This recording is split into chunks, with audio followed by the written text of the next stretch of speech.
Na primeira carta do apóstolo Pedro, no capítulo 1, versos 3 a 9.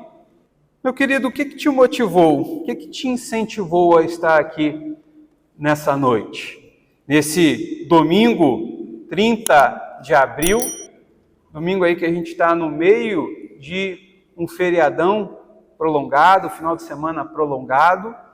A gente observou aí sexta-feira, é um dos dias que eu dou aula no seminário, a gente percebeu como o trânsito estava mais pesado do que as sextas-feiras habituais, o pessoal já aproveitando para viajar, ter um momento de descanso. O que te motivou a estar aqui e então, de repente, fazer isso? Ter um momento de viagem, um momento de lazer com a sua família, um domingo, final de dia, já aí também ter outras atividades, mas por quê? O que te incentivou a buscar a presença de Deus? O que te incentivou a se reunir com os irmãos?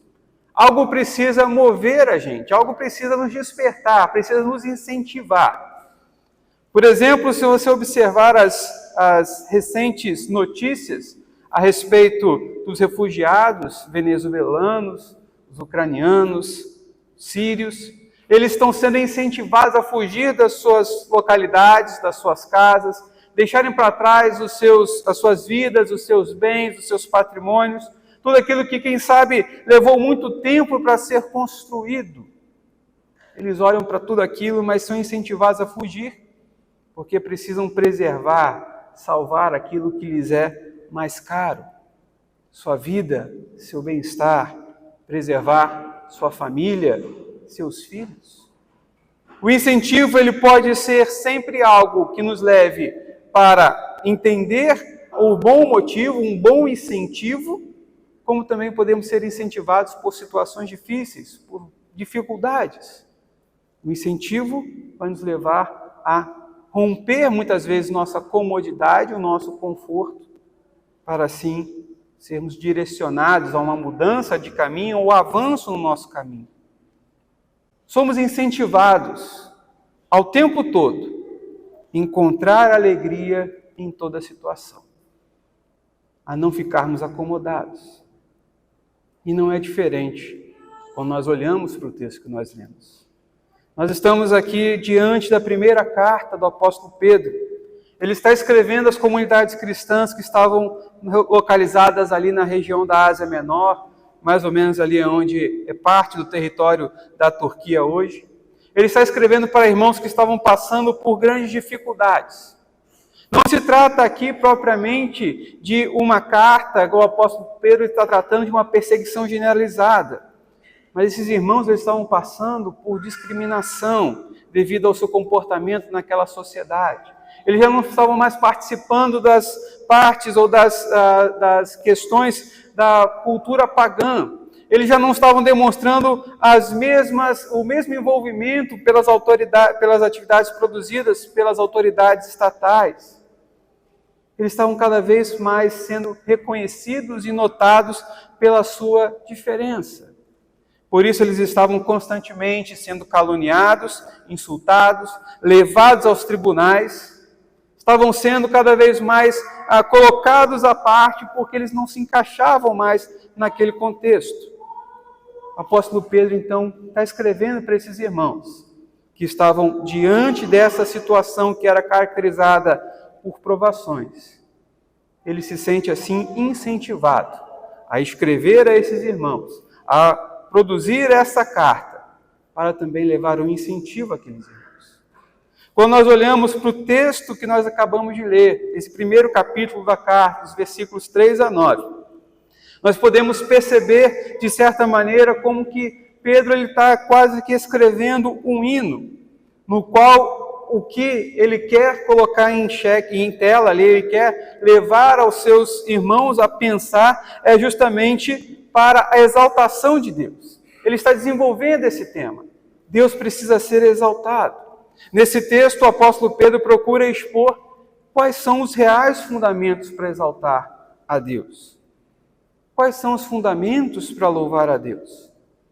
Esse texto, que é bastante conciso, mas ele traz consigo muitas ideias, muitos elementos básicos que vão moldar a fé e a esperança cristãs.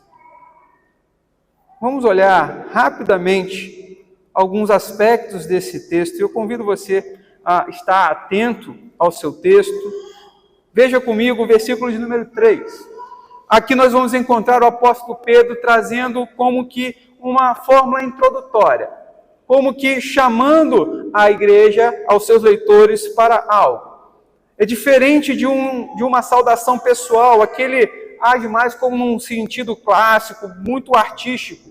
Ele, na sua saudação, ele vai apresentar qual é o fundamento, a fundamentação para esse louvor, para a exaltação de Deus, aqueles a quem ele fez renascer. O versículo 3 ele vai esclarecer ainda um outro detalhe. Os crentes que estão recebendo essa carta, eles agora têm a possibilidade de renascer, como o apóstolo Pedro vai dizer, para uma viva esperança, ou para uma esperança viva da salvação. Esse renascer, ele não significa alcançar já, neste momento, a chamada plenitude da nova vida. Mas assim, desfrutar dessa esperança viva, da certeza da salvação. É também o fundamento dessa esperança, dessa certeza em relação ao futuro. Está totalmente ancorada na ressurreição de Cristo. Os versículos 4 e 5, o apóstolo Pedro continua demonstrando que além da esperança, que é o ponto alto da regeneração que ele apresenta, está também presente a herança. Essa herança que o apóstolo Pedro está se referindo aos seus leitores é justamente a salvação plena, que é o alvo da esperança que ele quer incentivar, que ele quer relembrar que eles foram chamados para viver.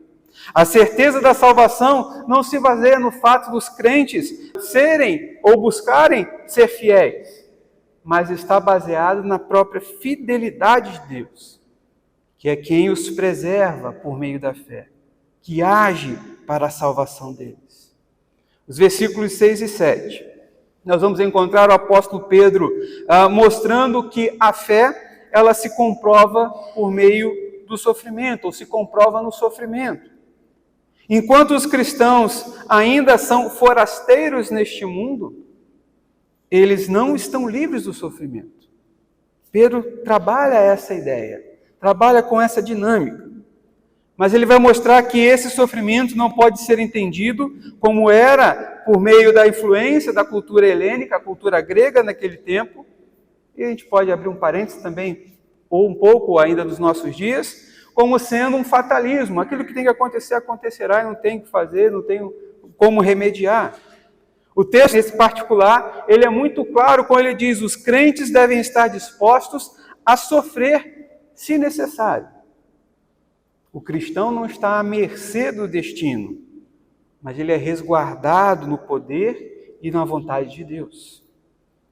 A fé, o apóstolo Pedro quer ensinar, uma vez que é colocado, que passa pelas provações, fará com que o crente venha a louvar, glorificar e honrar o sujeito e o objetivo da fé, que é o próprio Deus. No dia da gloriosa revelação de Cristo Jesus. No versículo 8 nós encontramos o apóstolo Pedro mais uma vez falando e tratando da relação que está entre o cristão e Cristo. Uma relação que é determinada pelo amor. Amar e crer. E aqui o apóstolo Pedro faz um destaque importante. Mais ainda, amar, crer sem ver. E o apóstolo Pedro então fecha essa seção da sua carta, falando sobre a alegria que existe porque os crentes alcançarão o alvo da fé, que é a salvação. Os cristãos são preservados no poder de Deus para a salvação. Por causa da fidelidade de Deus, os cristãos alcançam o alvo da fé. Pedro está mostrando que o futuro se determina por esse que é o presente, pela certeza da fé, pela esperança que a fé gera no coração. Desta maneira, Pedro ele chama os seus leitores que eles, de alguma maneira, venham a vislumbrar os grandes feitos de Deus. Que eles possam vislumbrar o que Deus tem feito e assim renderem ao Senhor louvor e glória, tanto no presente, quanto vislumbrando o futuro. Pedro está escrevendo para uma igreja que está passando por crise. E diferentemente do que talvez eu e você faríamos, de começar a conversar, querendo saber o que está acontecendo, de ouvir, de quem sabe se lamentar juntos, chorar juntos, Pedro chama eles e fala assim: vem cá, nós precisamos olhar além. Eu quero incentivar você a bendizer ao nosso Deus e Pai. E é justamente isso que eu quero mostrar para vocês essa noite também, meus queridos irmãos, minhas queridas irmãs. Que à luz desse texto, à luz da palavra de Deus, à luz de tudo que o Senhor tem feito na nossa vida, na sua história particular, na história dessa igreja, nós somos incentivados a bendizermos ao nosso Deus e Pai. Somos incentivados a bendizermos nosso Deus e Pai, louvando-o pela salvação.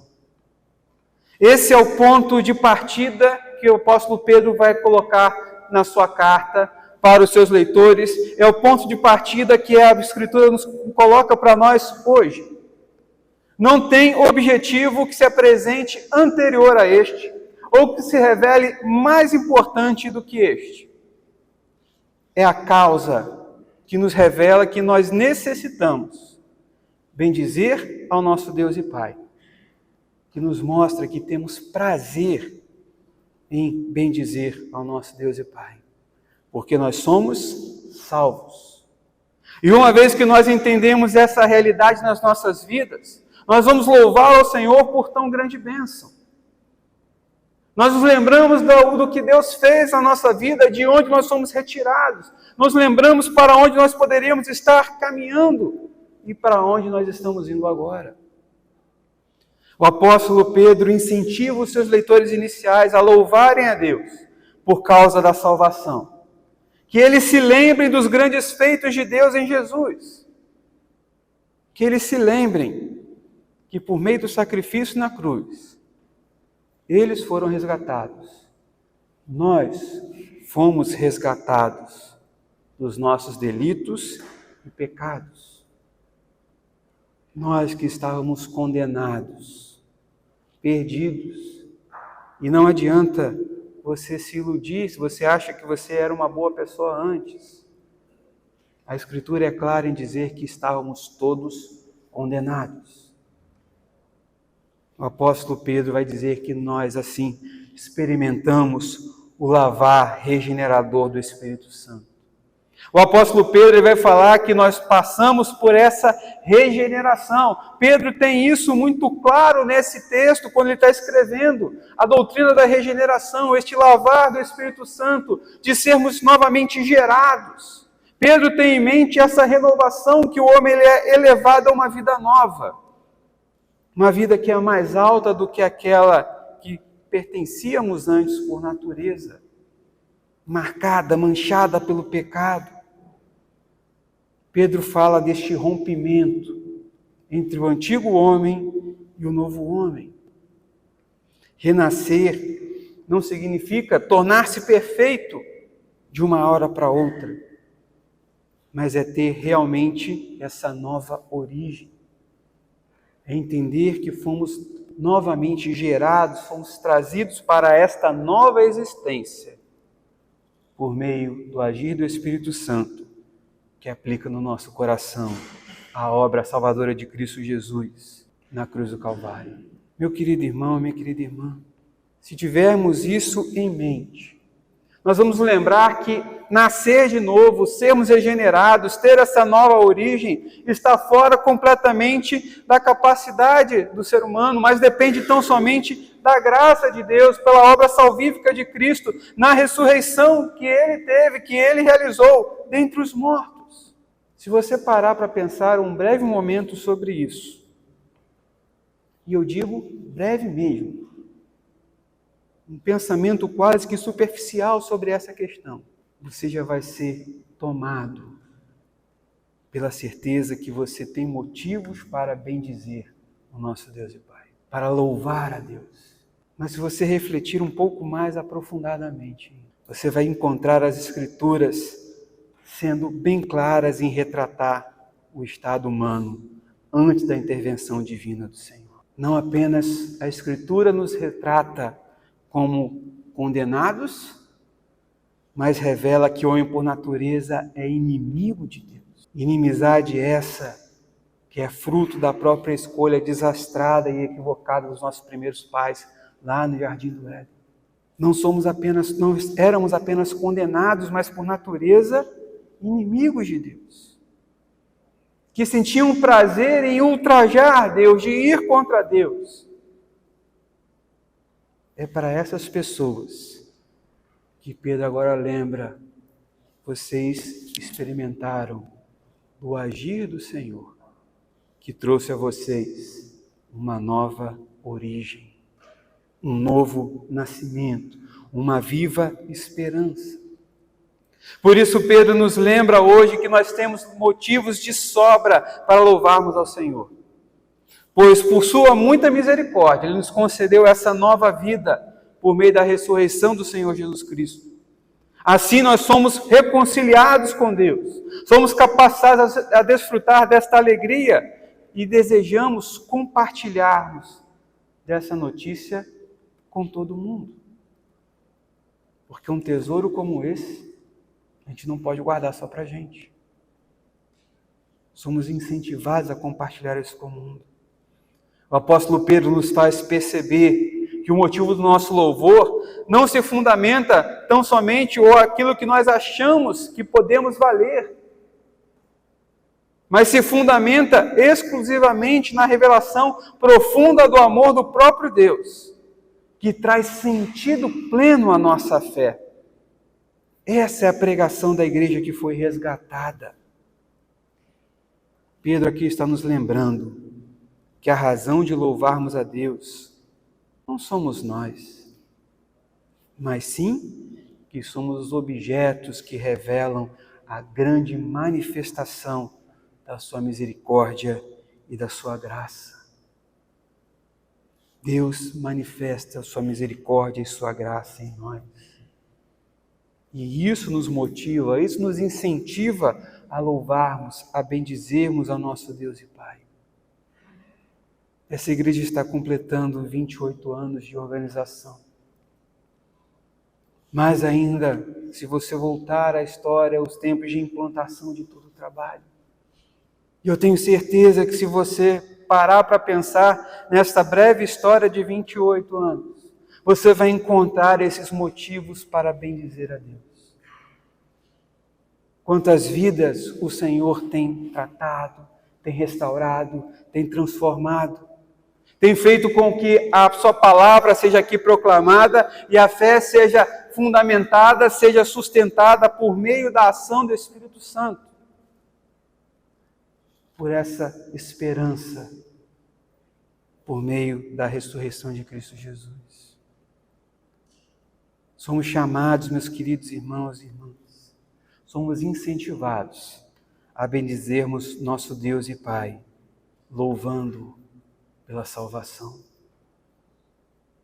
Louve ao Senhor, porque Ele te salvou, pela sua misericórdia e sua graça. O apóstolo Pedro também incentiva aos seus leitores, e nós hoje somos incentivados a bendizermos nosso Deus e Pai, vivendo com esperança. O apóstolo Pedro chama os seus leitores e os direciona primeiramente para essa adoração, essa exaltação a Deus. E ele agora novamente chama a atenção dos seus leitores para que olhem além das circunstâncias. O apóstolo Pedro ele estava em Roma quando ele escreveu essa carta. E embora ele estivesse extremamente, plenamente consciente do que seus irmãos estavam passando, pelas dificuldades, perseguições nos diversos lugares, de estarem sendo difamados, levados a tribunal, discriminados de todas as formas, Novamente, Pedro aqui não quer se lamentar com eles, não quer buscar consolá-los diretamente, não quer fazer com que eles falem ou que eles venham simplesmente olhar para os seus problemas e as suas dificuldades. Mas ele quer novamente que eles direcionem e fixem os seus olhares no Supremo Deus. Ele relembra para aqueles que estavam ali, à beira de perder as esperanças por meio da perseguição, que por meio de Cristo, aqueles irmãos, assim como nós hoje, fomos resgatados para o que ele chama de viva esperança. O apóstolo Pedro mostra que há algo muito maior, de valor perpétuo, que os crentes em Jesus devem guardar e que eles podem desfrutar. O apóstolo Pedro quer incentivar seus leitores a bendizerem ao nosso Deus e Pai, vivendo com esperança. Vocês foram chamados para uma vida esperança. Esperança essa que se mostra consolidada pela ressurreição de Jesus. O acontecimento culminante do resgate do povo de Deus. É a declaração inequívoca que a obra redentora de Cristo Jesus, que ele realizou na cruz do Calvário, estava plenamente consumada, que não tinha mais nenhuma dívida a ser paga. Pedro fala aqui da esperança da salvação, que se concretiza e também assim nos coloca para desfrutar as bênçãos dessa esperança. Ele está falando de algo que é tão precioso que o apóstolo Pedro vai chamar isso de herança. Como ele diz lá no versículo 4, para uma herança incorruptível, sem mácula, imarcessível, reservada nos céus para vós outros. O apóstolo está aqui ensinando mais uma vez que aqueles que estão salvos em Cristo Jesus passam a desfrutar dessa herança, e ele escreve com esses poderosos adjetivos: incorruptível, sem mácula, imarcessível. Com isso, Pedro quer dizer que essa herança que os crentes recebem em Jesus não é algo passageiro, que não desvaloriza, que não perde o seu viço, o seu frescor, não enferruja, não sai de moda. A herança eterna e incorruptível que a Escritura está nos apresentando, que está nos ensinando, tanto nesse texto como em outras passagens, consiste exatamente que nós somos guardados pelo poder de Deus mediante a fé para a salvação a ser revelada no último dia, conforme Pedro está escrevendo no versículo 5. Logo, meu querido irmão, minha querida irmã, nós podemos ter a certeza que as circunstâncias, elas podem mudar e vão mudar. Os cenários podem ser desfavoráveis e até mesmo nós podemos experimentar algum tipo de perseguição, dor, frustração. Mas como a palavra nos ensina, nós somos preservados pelo poder de Deus para a salvação que há de se manifestar no último dia. É por isso, meu querido irmão, minha querida irmã, que Pedro está dizendo aos cristãos: vocês precisam exultar, vocês precisam se alegrar, vocês precisam estar cheios de alegria, mesmo passando por essa situação de provação. E aqui eu quero chamar a atenção mais uma vez para o texto. O apóstolo aqui não está trazendo um discurso desenraizado da realidade. Ele não está falando, como alguns pensam e alguns querem fazer, tentando isolar textos dos seus contextos, que o cristão deve sofrer e assim ele deve encontrar ou buscar ser a causa da sua alegria o sofrimento. De maneira que você só pode ser feliz como cristão se você sofrer. Se você não está sofrendo, você não tem como ser feliz ou você não é cristão. Não é isso que o apóstolo Pedro está dizendo.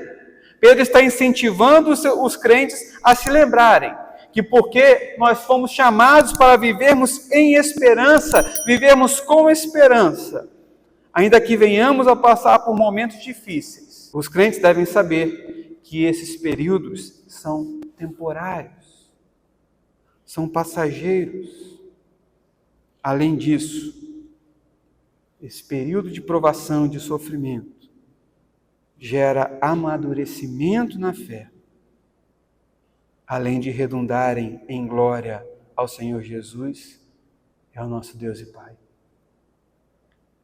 Meu querido irmão, minha querida irmã, você já parou para pensar sobre isso? Sobre esse aspecto? Como tantas vezes nós nos lançamos a reclamar, a nos lamentar quando estamos passando por momentos difíceis, quem sabe sendo discriminados, perseguidos no trabalho, na escola, na vizinhança, enfim. Quanto tantas vezes é mais fácil nos lançarmos às lástimas do que nos lembrarmos que fomos chamados para vivermos com esperança. Uma esperança que não se corrompe, mas que se renova. Esperança que foi nos dada pelo próprio Cristo, ressurreto ao terceiro dia. Somos chamados para bendizermos ao nosso Deus e Pai, vivendo com esperança. É para isso que nós fomos salvos. Nós fomos chamados para aguardarmos a manifestação de Cristo em poder e grande glória, para desfrutarmos já neste mundo desta herança incorruptível da salvação, exercitando a fé e dando testemunho de que a alegria do Senhor nos sustenta, nos encoraja a seguir caminho rumo à vida eterna. Ainda que os dias possam se alternar, e eles irão se alternar, entre bons dias e maus dias, bons momentos, momentos difíceis. Mas a nossa esperança não falhará jamais. 28 anos dessa igreja. E eu não preciso conhecer a história a fundo, reverendo Joel, para dizer que com certeza houveram bons dias e dias difíceis, maus dias. Que houveram, meus irmãos presbíteros, momentos de grande alegria e momentos de grande preocupação, de grande angústia. Momentos, meus queridos irmãos e irmãs, membros da igreja, de grande celebração, momentos de profunda dor, de frustração. Mas em todos esses momentos, eu também não preciso conhecer a história da igreja a fundo para dizer que a esperança nunca falhou. Para dizer que com certeza a fé foi amadurecida, foi renovada, foi sustentada. Tanto que essa casa continua de pé. Porque fomos chamados para vivermos com esperança. Esperança nos dada por Cristo Jesus. Quero lembrar de novo, Pedro está escrevendo para pessoas que estavam passando por momentos difíceis. E até agora, em momento nenhum, ele chamou para lamentar. Mas ele está dando motivos, ele está incentivando a bendizermos nosso Deus e Pai. Porque fomos salvos. Por isso vamos louvar ao Senhor porque fomos salvos. Porque Ele nos chamou para vivermos com esperança. Uma viva esperança. Uma herança que nos está garantida, que somos preservados pelo poder do nosso Deus. Pedro ainda está nos ensinando nesse texto que nós devemos bendizer ao nosso Deus e Pai. Ele está incentivando seus leitores e nós somos incentivados a bendizermos ao nosso Deus e Pai, amando-o com todo o nosso ser. De repente você pode olhar para esse texto, à luz de tudo que nós lemos e que nós já sabemos, agora olhando de maneira retrospectiva toda a história da igreja, e você pode pensar assim, mas esse incentivo de amar a Deus, amando com todo o seu coração, é algo muito trivial. Afinal, se você entendeu a grandeza, a graça da salvação, se você desfruta dessa esperança, o amor ele seria uma consequência natural, né, do plano de salvação de Deus, seria algo que deveria brotar do coração, assim, uma vez que Deus fez tudo isso, já estava ali esse dado na sua equação. Amá-lo seria o mínimo que nós poderíamos fazer, certo? Mas Pedro aqui está destacando um detalhe que para a gente, hoje em dia, mais uma vez poderia dizermos que é trivial. Mas tem uma particularidade, Pedro aqui está escrevendo para a segunda geração de cristãos. Ele está escrevendo para a primeira geração de cristãos que não viram Cristo com seus próprios olhos. As testemunhas oculares dos grandes feitos de Jesus, que ouviram as palavras do Mestre, eles estavam morrendo. Era cada vez menor e eles começavam a olhar para tudo isso e poderiam pensar, olha, não tem como a gente querer se comparar com essas pessoas que viram Jesus, que ouviram Jesus. A nossa fé será muito menor, o nosso amor ele é pequeno perto desse pessoal, porque eles conheceram Jesus. A gente conhece só de ouvir, só daquilo que nós esperamos e cremos. Pedro, então, aqui chama a atenção para esse detalhe importante. O Espírito Santo, ele guia aqui o velho apóstolo a enfatizar para esses novos crentes que eles estavam com a sua vida, com sua fé, com o seu louvor, demonstrando todo o seu amor e que amavam a Jesus Cristo com todo o seu coração, com todo o seu ser. Muito embora eles não tenham visto Jesus com os seus olhos, não tenham ouvido as suas palavras da sua própria boca. Pedro aqui destaca que a alegria dessa salvação, e eu gosto como ele diz essa palavra aqui, mostra isso para a gente a grandeza, que essa alegria ela é indizível e cheia de glória. Pedro aqui está mostrando que a fé que essa geração estava manifestando, ela alcançaria o seu objetivo, que era a salvação daqueles irmãos. Eles estavam salvos porque amavam Jesus com todo o seu coração, muito embora não tenham visto com seus olhos, não tenham ouvido com seus ouvidos, não conseguiram participar dos seus milagres, mas eles amavam a Jesus com todo o seu coração. Tanto que a sua fé estava sendo renovada e que eles poderiam passar e suportar as duras provações que estavam sendo submetidos. Meus queridos irmãos e irmãs, também nós hoje não tivemos o privilégio de ver Cristo encarnado entre nós. Não tivemos o privilégio de vê-lo realizando os seus sinais. Quem sabe comer um pedacinho do pão que ele multiplicou? O cheiro do peixe que ele também multiplicou naquele dia? Quem sabe ver Jesus realizando uma das suas curas? Não tivemos esse privilégio. Também não tivemos o privilégio ou a dor de vê-lo sendo crucificado. Seu corpo ensanguentado, suas mãos e pés cravados no madeiro, seus gritos de dor, seu abandono. Não vimos isso.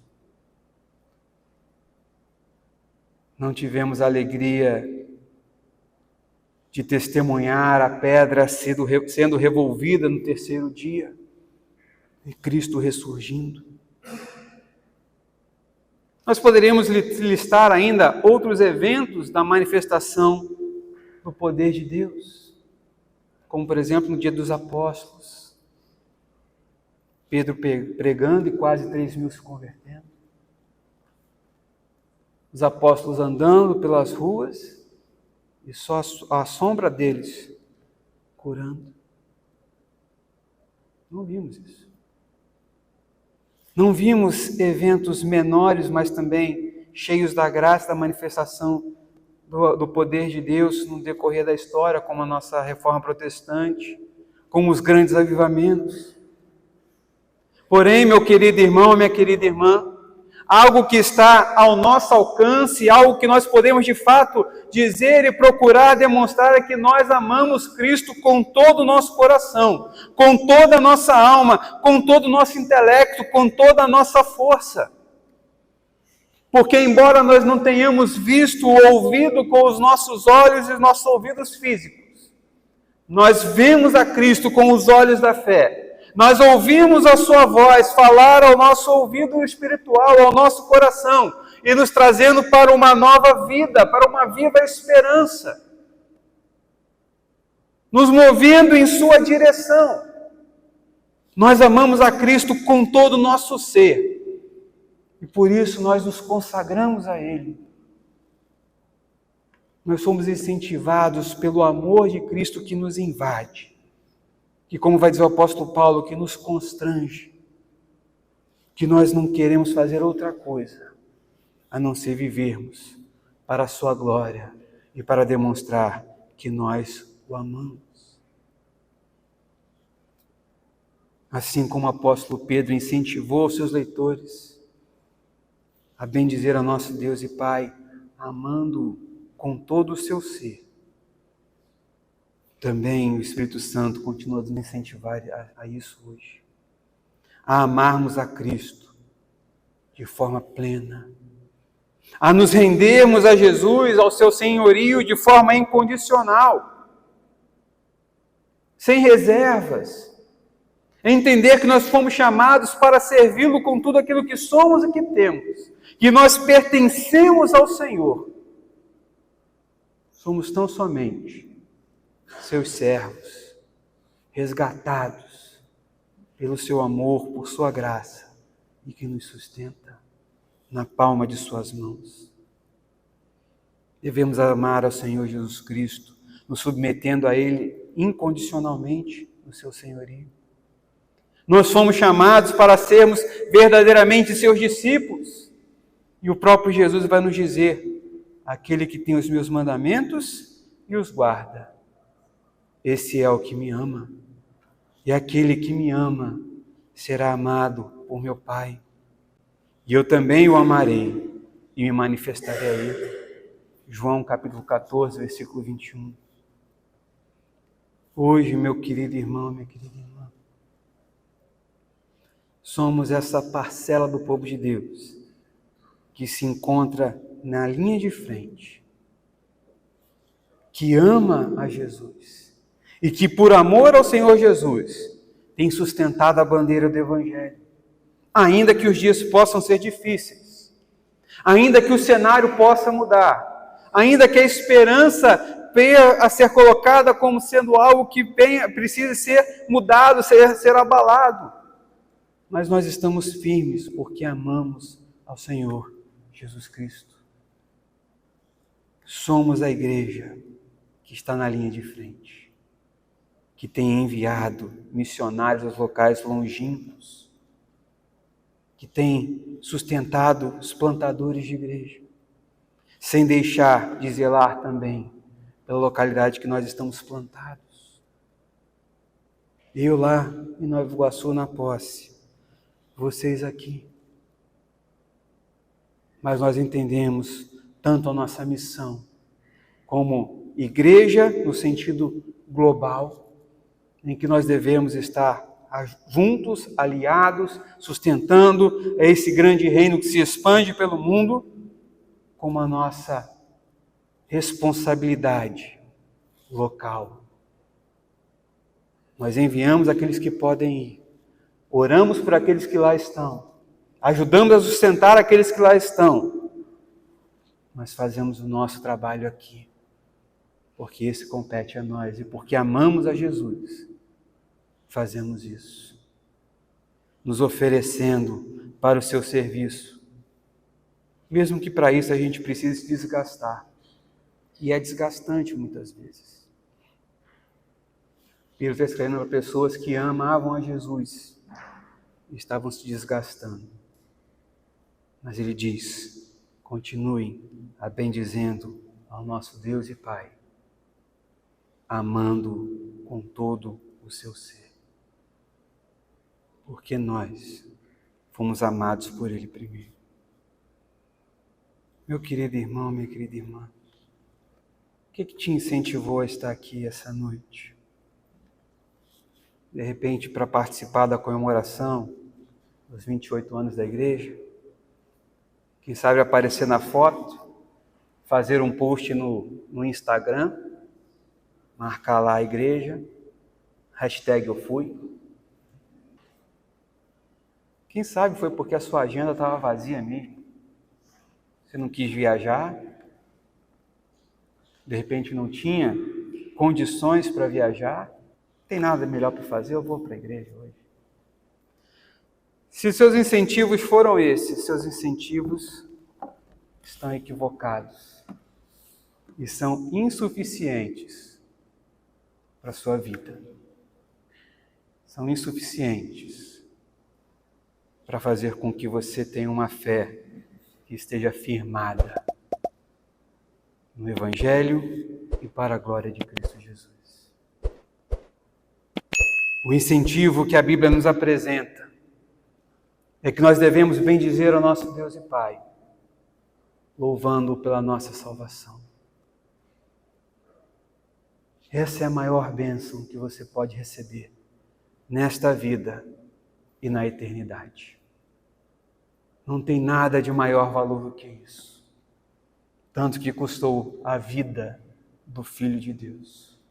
Seu sofrimento na cruz do Calvário, seu sangue derramado para te salvar. Você que era inimigo de Deus por natureza, Deus te amou de tal maneira que te resgatou. Esse é o maior incentivo de todos, para você bendizer a Deus, louvando pela sua salvação. Mas também a palavra nos mostra que somos incentivados a bendizermos nosso Deus e Pai, porque fomos resgatados para vivermos com esperança, uma herança eterna, que nada pode fazer diminuir o seu valor, nem a inflação, nem os juros altos, nem ladrões, nem qualquer outro tipo de coisa.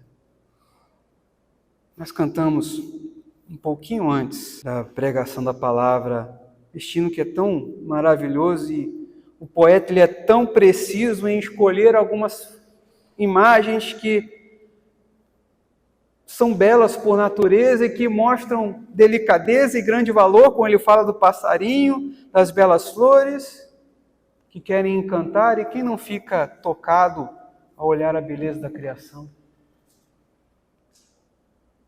Pássaros, belas flores, um jardim bem cuidado. Mas como diz o hino, e Pedro vai dizer também, isso são vãos e terrenos esplendores.